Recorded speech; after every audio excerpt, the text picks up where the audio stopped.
Hello, good afternoon everyone. मैं doctor Rakhi Sharma, MBBS MS obs and gynae and infertility specialist, KKM hospital Etawah से। आज हमारा topic of discussion है normal delivery versus caesarean section. OPD में आने वाली हर महिला का सवाल होता है, जब भी वो अपने अंतिम दिनों में चल रही होती है या 90 महीने में होती है, कि डॉक्टर साहब मेरी नॉर्मल डिलीवरी हो जाएगी, मुझे सिजेरियन तो नहीं कराना पड़ेगा। आप मुझे कंफर्म करके कैसे बता सकती हैं? क्या आप अल्ट्रासाउंड से बता सकती हैं?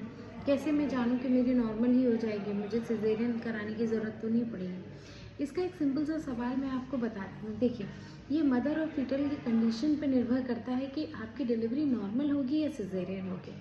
सिंपल हम अपनी भाषा में बोलें तो हमको ये पैरामीटर्स देखने पड़ते हैं कि बच्चे का पोजीशन क्या है, बच्चा सर के बल है या पैरों के बल है, बच्चे का वजन क्या है, आपकी नाल की स्थिति क्या है, बच्चे के आसपास का पानी कैसा है, आपकी प्रीवियस क्या हिस्ट्री रही है। ये सब देखकर उसके पश्चात जब भी नॉर्मल डिलीवरी के पेन अपने आप आना शुरू हो जाते हैं, बच्चा सर के बल होता है, अवल नाल ऊपर होती है, कॉन्ट्रैक्शंस के साथ आपके बच्चेदानी का मुंह लगातार खुलने लगता है, पेन जो होता है वो धीरे धीरे बढ़ने लगता है, तो नॉर्मल डिलीवरी की संभावनाएं बढ़ जाती हैं।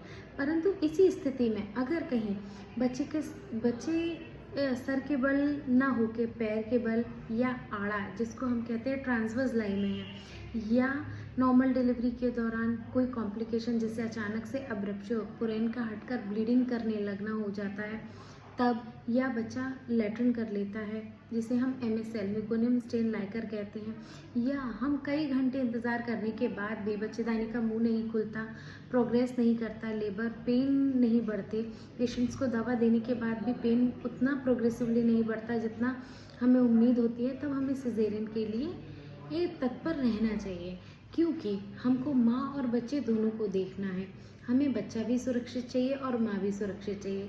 कभी कभी हम अपनी लेट डिसीजन की वजह से बच्चे को कॉम्प्रोमाइज़ कर देते हैं, तो ये निर्णय अपने डॉक्टर को लेने दें कि आपकी स्थिति में, आपकी स्थिति को देखते हुए आपके लिए नॉर्मल ठीक रहेगा या सिजेरियन सेक्शन। ऐसा कोई डॉक्टर नहीं है जो अपने पेशेंट्स के लिए 100% सिजेरियन ही करे, या ऐसा कोई डॉक्टर नहीं है कि जो नॉर्मल का प्रयास ना करे।